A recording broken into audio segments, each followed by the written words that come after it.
It's been 12 years of the tragic incident that occurred in Mumbai.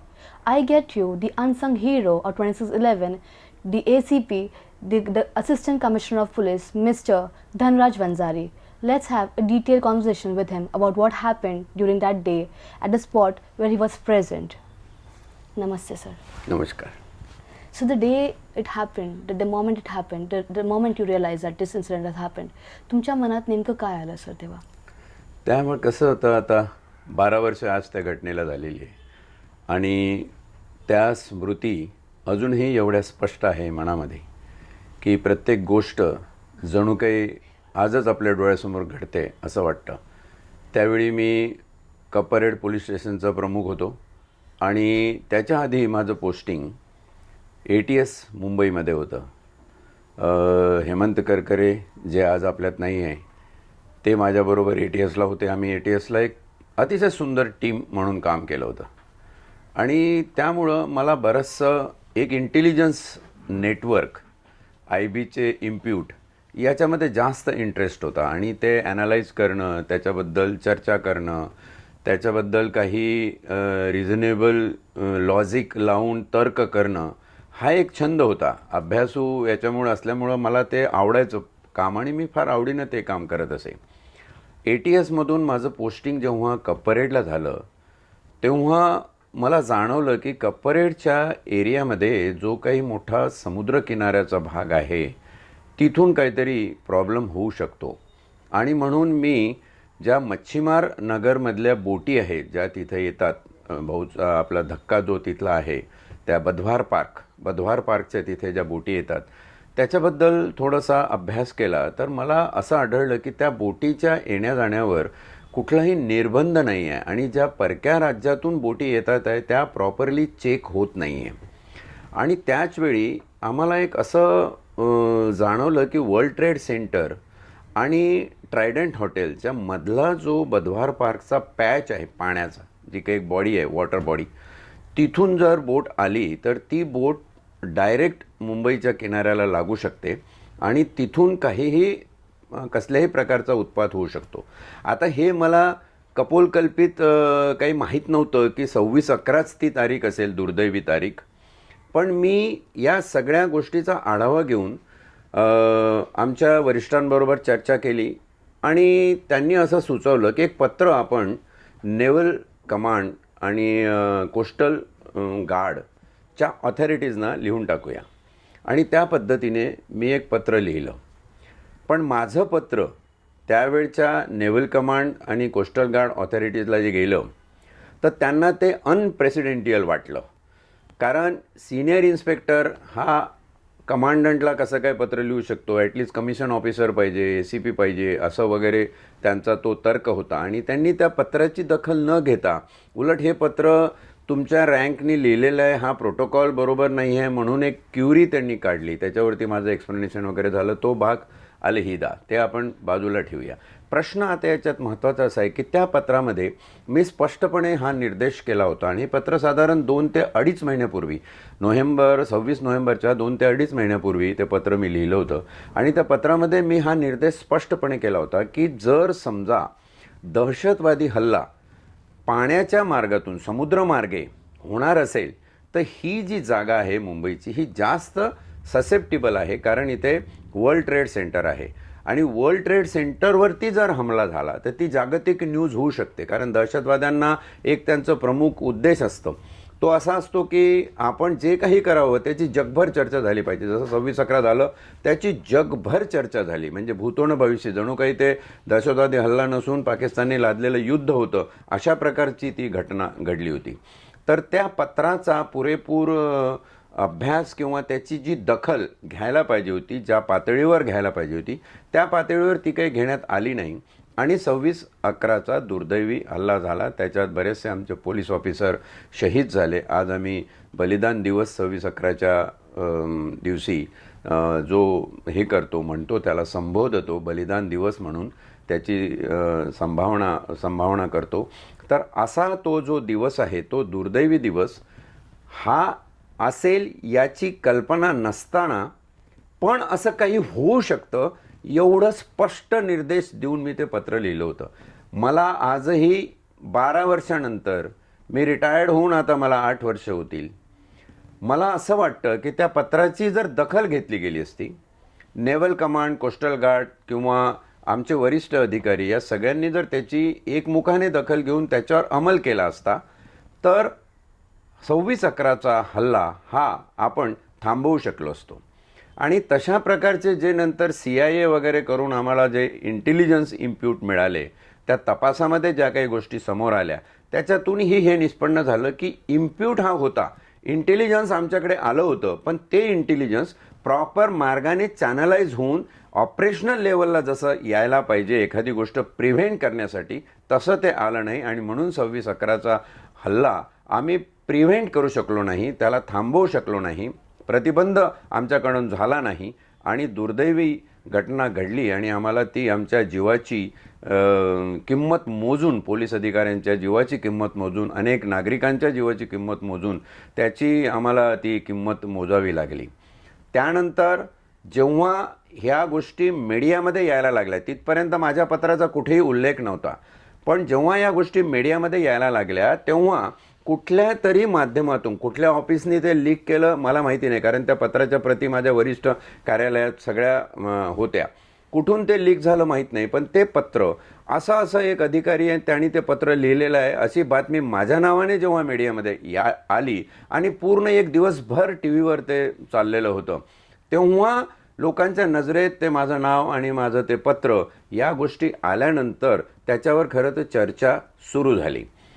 त्याच नंतर मग जेव्हा या 26/11ची चौकशी प्रधान आणि भालचंद्र साहेबांची जी एक संयुक्त कमिटी होती, त्या कमिटीसमोर झाली, तिथेही माझं स्टेटमेंट झालं.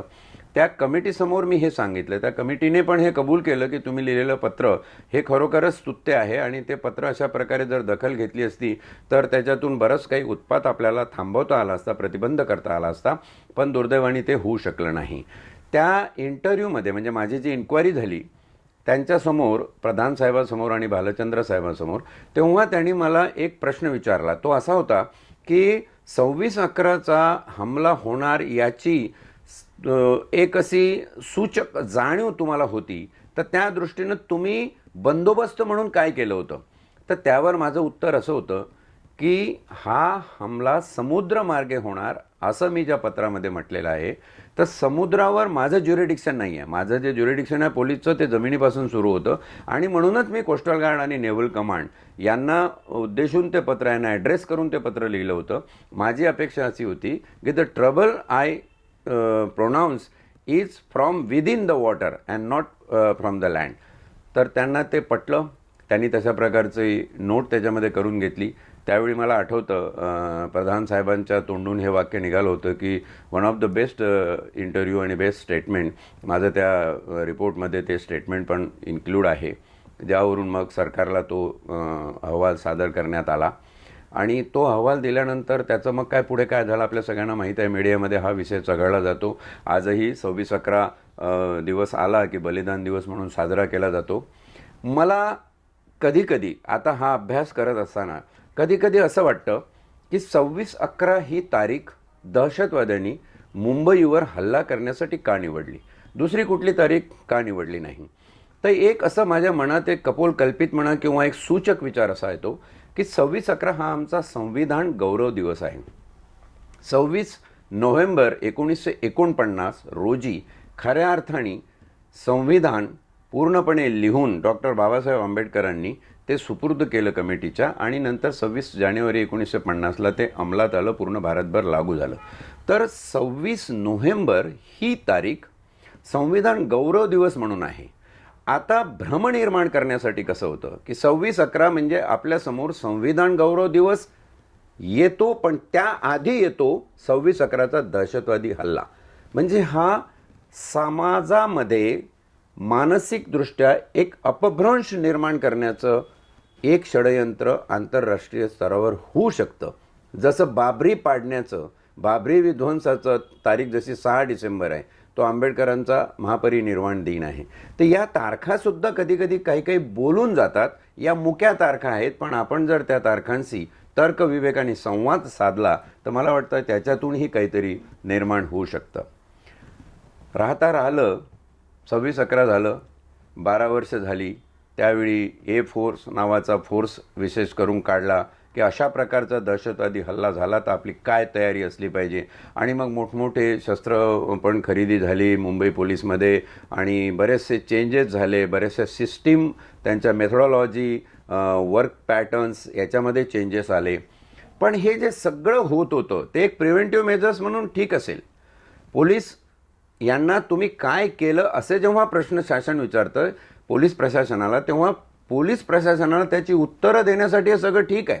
हे असं आहे की 93 साली बॉम्ब ब्लास्ट झाले, त्याच्या आधी कोणालाच माहिती नव्हतं अशा प्रकारचा बॉम्ब ब्लास्ट होणार आहे, म्हणजे आम्ही अनप्रिपेअर्ड होतो. 26/11 झालं, त्यावेळी अशा प्रकारे हल्ला होणार आहे आम्ही माहीत नसल्यामुळं प्रिपेअर्ड नव्हतो, त्याच्यामुळं तो अचानक हल्ला झाला.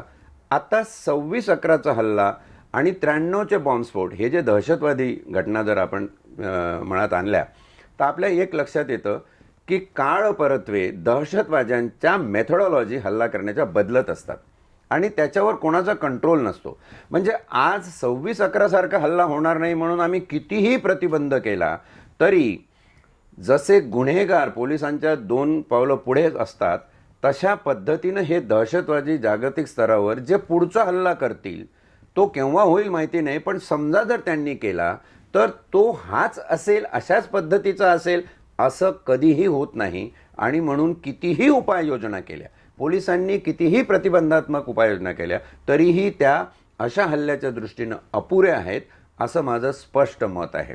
आता याच्या पुढचे हल्ले जे जैविक स्वरूपाचे हल्ले आहेत ते होऊ शकतात. कोविड-19 एक पॅन्डेमिक आपण फेस करतो आहे, 8-10 महिने आपण भोगतो आहे. अक्षरशः काय चाललेलं आहे कोणाला कळत नाही, आंतरराष्ट्रीय स्तरावर सगळी गडबड आहे, संभ्रमावस्थेचं वातावरण सर्वत्र जगभर आहे, भारतातच नाही तर जगभर संभ्रमावस्थेचं वातावरण आहे. हाही कदाचित दहशतवादाचा प्लॅन असू शकतो किंवा अशा प्रकारे व्हायरस वॉर, जसं बिलगेट वगैरे म्हणाले की याच्यानंतरचं जे युद्ध आहे ते युद्ध शस्त्रांचं नसणार, ते युद्ध व्हायरसचं असणार. बायो टेररिझम हा सुद्धा येऊ घातलेला आहे. आपल्याकडे मेडिसिन्स वेगळ्या प्रकारच्या आहेत, त्यातूनही अनेक प्रकारचे आजार उद्भवतात आणि अनेक प्रकारे ट्रीटमेंटच्या मेथोडॉलॉजी आमच्या असे आहे की त्याही काहीतरी असं वाटतं की काही वॅक्सिन्स दिल्यानंतर खरंच ह्या वॅक्सिननी रोग जातो की रोग येतो किंवा त्याच्यातून तिसराच काहीतरी नवीन निर्माण होतो, याच्यावरही अपुरं संशोधन आजपर्यंत चाललेलं आहे. मला प्रामाणिकपणे असं वाटतं की दहशतवादी हल्ला जर खऱ्या अर्थाने थांबवायचा असेल तर केवळ एक देश, केवळ पाकिस्तान, केवळ इस्लामिक दहशतवाद असं समीकरण डोळ्यासमोर न आणता आपण ओव्हरऑल परिस्थितीचा, जागतिक परिस्थितीचा विचार केला तर जास्त संयुक्तिक होईल असं मला वाटतं.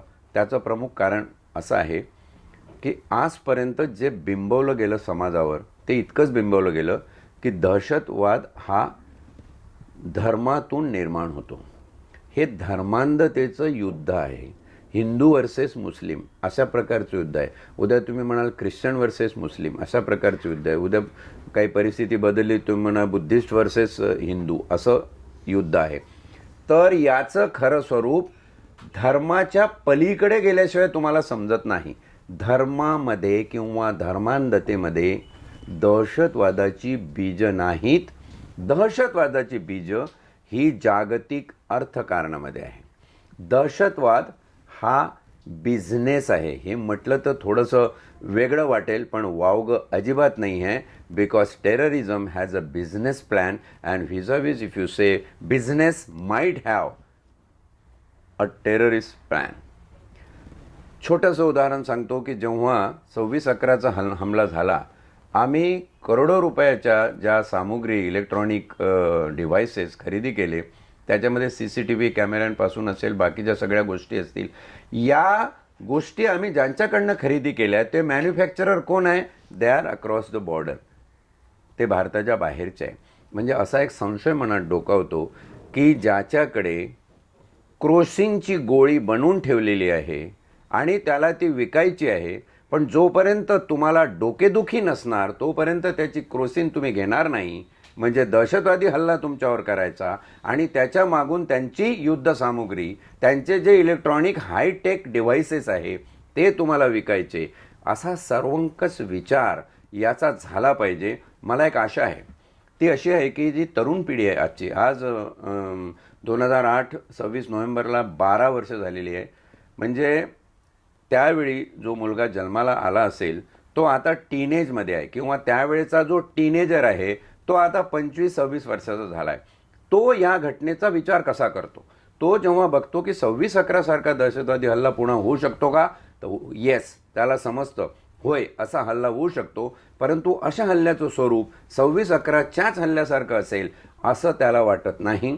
त्याला निश्चितपणे वाटतं की सायन्स आणि टेक्नॉलॉजीच्या ज्या हाय प्रोफाईल डेव्हलपमेंट जागतिक स्तरावर झालेले आहे त्यामुळे दहशतवादाचं सुद्धा स्वरूप अतिशय वेगळं असणार आहे, आणि याच्यानंतरचा जो दहशतवादी हल्ला असेल त्याचंही स्वरूप खूप वेगळं असेल. आणि ते नेमकं कसं असावं याची कारणं शोधायची असेल किंवा त्याचा तपास घ्यायचा असेल तर दहशतवादाला केवळ धर्माच्या चौकटीत न बघता आपण दहशतवाद हे जागतिक अर्थकारणाचं एक साधन आहे, एक टूल आहे, त्या दृष्टीनं जर आपण दहशतवादाकडे बघितलं तर मला वाटतं जास्त संयुक्तिक होईल, and thereby we will be more prepared to face any such eventuality in future.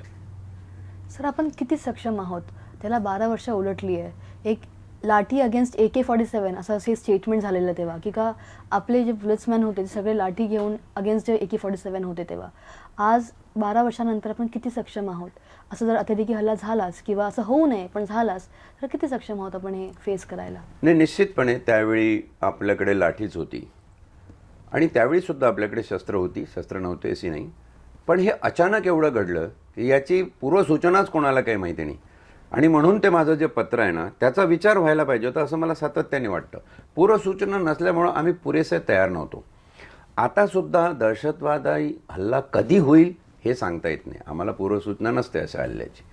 पण 26/11/2008पेक्षा आज 12 वर्षांनी आम्ही निश्चित चांगल्या पद्धतीने प्रिपेअर्ड आहोत. आता ATS जसं आहे ते ATS राज्यभरासाठी जरी असलं तरी महाराष्ट्रातल्या प्रत्येक पोलीस स्टेशनला एक अँटी टेररिस्ट सेल ATC निर्माण करण्यात आलेली आहे. आणि हा अँटी टेररिस्ट सेल हा प्रत्येक पोलीस स्टेशनच्या हद्दीमध्ये गुप्तवार्ता मिळवून अशा प्रकारच्या काही दहशतवादी हालचाली आहेत का याचा मागोवा घेत असतो. आणि मला आशा आहे की हे जे सेल आहे त्या सेलमधून जर माहिती उद्या मिळाली तर डेफिनेटली अचानक झालेला हल्ला असा होणार नाही. आम्ही त्यावेळेच्या लाठीपेक्षा कमीत कमी आता यावेळी आमच्याकडे AK-47 असेल, and we are better prepared now. त्यावेळी झालं कसं की अचानक हल्ला झाला, ते कळलंच नाही सुरुवातीला की हा एवढा मोठा दहशतवादी हल्ला आहे. मी तर म्हणेल दहशतवादी हल्ला एका बाजूला ठेवा, हे पाकिस्तानने लादलेलं युद्ध होतं. आणि युद्ध फेस करायला जिथं सैनिक पाहिजे होते दारूगोळा आणि त्यांच्या मोठ्या बंदुका AK-47 घेऊन, ते नव्हते. NSG कमांडो खूप वेळानंतर आले, पण रस्त्यावर होता आमचा भाबडा पोलीस, त्याच्या हातात लाठीच होती. आणि म्हणून हे बोललं जातं की एवढा मोठा दहशतवादी हल्ला लाठीने तुम्ही कसा फेस केला. मी ॲप्रिशिएट करतो मुंबई पोलिसांचं विल पॉवर, एक डिटर्मिनेशन. तुकाराम मुंबळेचं उदाहरण जर तुम्ही बघितलं तर केवळ एक डिटर्मिनेशन की समोर गुन्हेगार दिसतोय त्याच्यावर मला तुटून पडायचं आहे.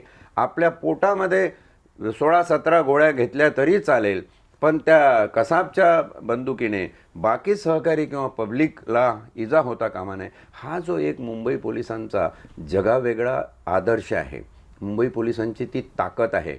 आजकाल खूप मीडियामध्ये मुंबई पोलिसांवर जे ताशेरे ओढले जातात किंवा नको त्या प्रकरणामध्ये मुंबई पोलिसांना बदनाम करण्याचा प्रयत्न केला जातो, त्याची मी तीव्र शब्दामध्ये निर्भत्सना करतो. तुम्हाला मुंबई पोलीस अजून ओळखले नाही तुम्ही. मुंबई पोलिसांमध्ये काम करण्याची जी जिद्द आहे, मुंबई पोलिसांचा जो ही आहे की जनतेला संरक्षण दिलं पाहिजे, आपला जीव गेला तरी चालेल, या एका गोष्टीवर 26/11चा हल्ला आपल्या प्राणाची आहुती देऊन मुंबई पोलिसांनी पेलला, आपल्या अंगावर झेलला अक्षरशः. पण यापुढे जर असा हल्ला झाला तर परिस्थिती कशी येते असेल ते कोणालाही सांगता येणार नाही. पण एवढं मात्र निश्चित की जसं मी ATCचं सांगितलं, आमची गुप्तवार्ता जी यंत्रणा आहे ती आधीपेक्षा जास्त सक्षम झालेली आहे. आमच्याकडे हायटेक डिव्हाइसेस ज्या याचा वापर दहशतवादी करतात त्याच्या बरहुकूम तशी सक्षम अशी फळी त्या डिव्हाइसेसची सुद्धा उपलब्ध आहे. आणि याचा आढावा सातत्याने पोलीस 24 तास डोळ्यात तेल घालून घेत असतात. म्हणजे इथून पुढचा जर असा हल्ला झाला तर 100% आम्ही सक्षमरित्या प्रिपेअर्ड आहोत. We are more prepared than what we were 12 years back. Sir, I'm so grateful that, and I'm so glad that I got this opportunity to interview you, and I'm so thankful to you, and will be in depth for you for our whole lives. I thank you behalf of each and every Mumbaikar, behalf of the whole my team, and behalf of every person who's standing out. And they all are in depth. You did so much things. They did a noble thing for us. You saved our lives. We are so thankful. I'm so grateful to you, sir. Thank you very so much. God bless you.